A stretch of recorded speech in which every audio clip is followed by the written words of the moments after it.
Hello, welcome back to 10 at 10. My name is Michael Ramage. I'm the director of the Cyber Education Research Center here at Murray State University, and welcome back to 10 at 10. 10 at 10 is brought to you through a partnership between Murray State University, Grow West, the Technology Council of West Kentucky, KY Innovation, and our local partner, Sprocket Innovation in Paducah, and the Kentucky Innovation Station in Madisonville.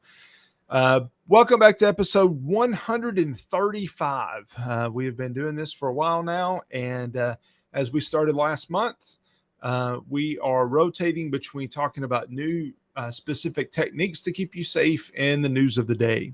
Today, I'm going to do something a little bit different, and we'll see how it works. If it doesn't work, we'll go back to the way that we've been doing it, but I thought I would actually just bring up the pages of the websites that we're going to talk about from the news. And the first one I want to touch on is ChatGPT. There's an article that came out yesterday that I saw that ChatGPT is wrong over half the time on software questions. So I don't really know that you care that ChatGPT gets wrong on how they handle Stack Overflow and on software development. That piece of it may not be of interest to you, and I get that. It's probably not that interesting to me either. But the reason that I wanted to highlight it is that ChatGPT is fundamentally changing the way that we handle things. We are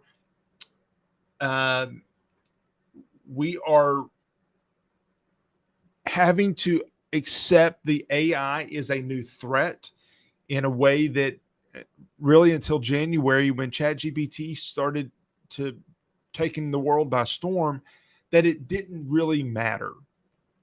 ChatGPT was, or AI in general, was always a thing that was going to be coming in the future. We were integrating a little bit of AI here and there, but we weren't doing a ton, nor were the bad guys doing a ton. And then all of a sudden, out comes ChatGPT, and it's amazing.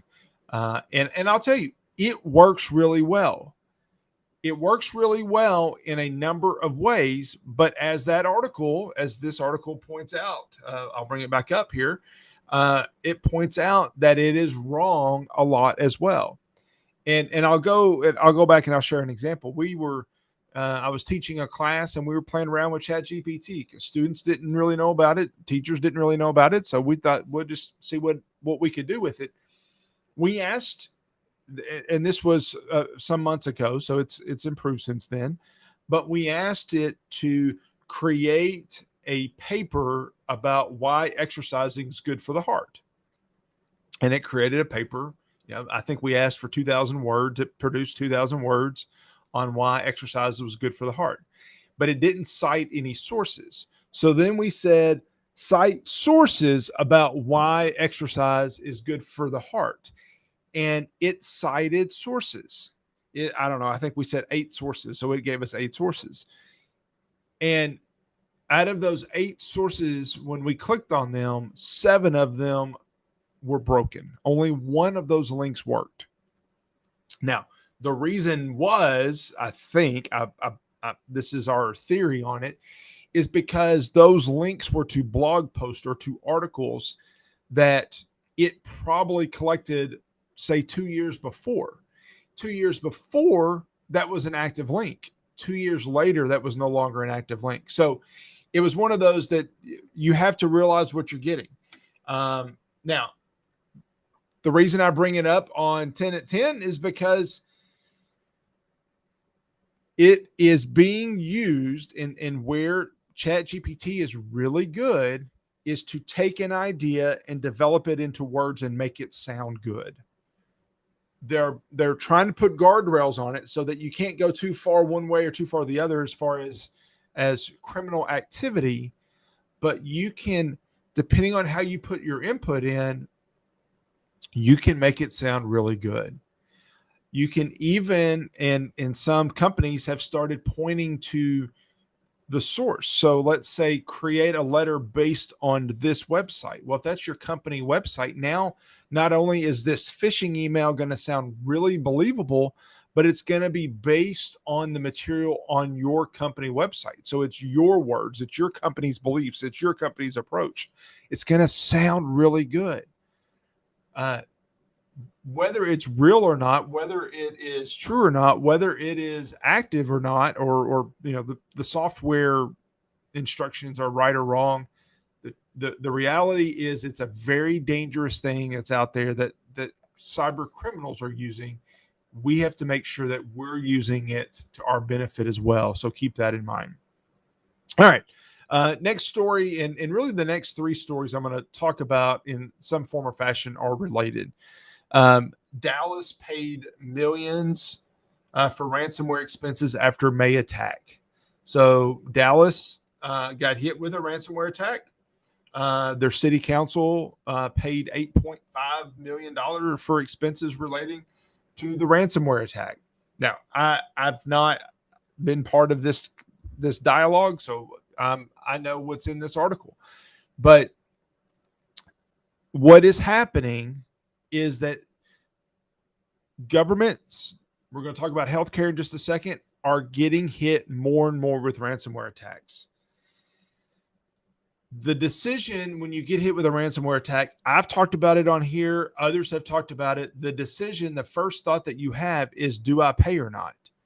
That is a valid debate. That is a valid discussion. Do I pay or not?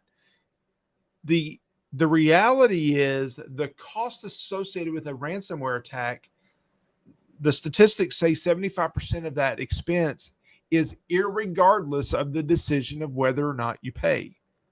$8.5 million. I don't know what the ransom was in that situation. But those were the expenses associated with it, not actually the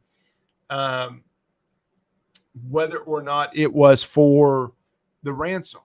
It actually goes on to say, and let me pull it up.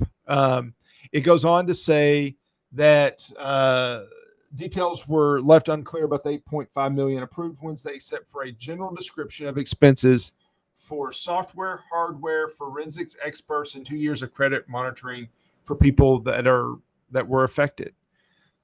Those are not ransomware costs. Now, the question is, does your insurance cover it?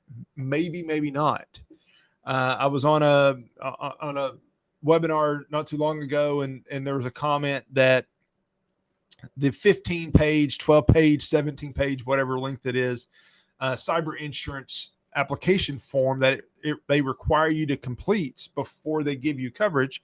It asks whether you're not, whether you're doing two-factor authentication, whether you're doing awareness training, a lot of things like that. They use that to be able to go back to you and say, well, you didn't do what you're saying, so we're not covering your expense. That's your first, the insurance companies, this was the comment, the insurance company's first step in denying your claim. You've got to make sure that all of these things are in place and that you're ready and that you're prepared. That's the truth. So whether or not Dallas ends up having to pay, the $8.5 million, or they get it back from their insurance provider, I don't know that answer. But this is a real problem that we have that I don't think enough of us are thinking about that. All right, let me finish with one last story. I actually have two of them on here, but they're related to the same thing. Healthcare IT news, CISA, to focus on greater accountability across the cybersecurity ecosystem. That is true across the board. This article is really wanting to think about the aspect of healthcare. And the reason that healthcare matters is that over the last month or two or three, attacks on healthcare providers have really increased from cybersecurity criminals. Now, why is that? This is my theory. If your business goes after a particular type of business and they get that business and it works and it goes well, then the thought is, well, maybe let's go after another one in that area, or let's go after some more business in that area. The cyber criminals are thinking the same way. If they're able to break into one hospital, then maybe I can break into another. Well, they've had success with a couple, so let's try a few more. That's the problem that we have right now, is that they are being successful at these attacks. And because of that, they're really focusing on healthcare right now. So what do? You need to raise the resiliency across the board. You've got to increase more security across the board. One way to do that is accountability. And that's what we're seeing right now. Let me just say, and we can spend more time on this on another episode, user awareness training in healthcare and zero trust are two things that hospitals really need to implement to make sure that the impact is either avoided or minimized.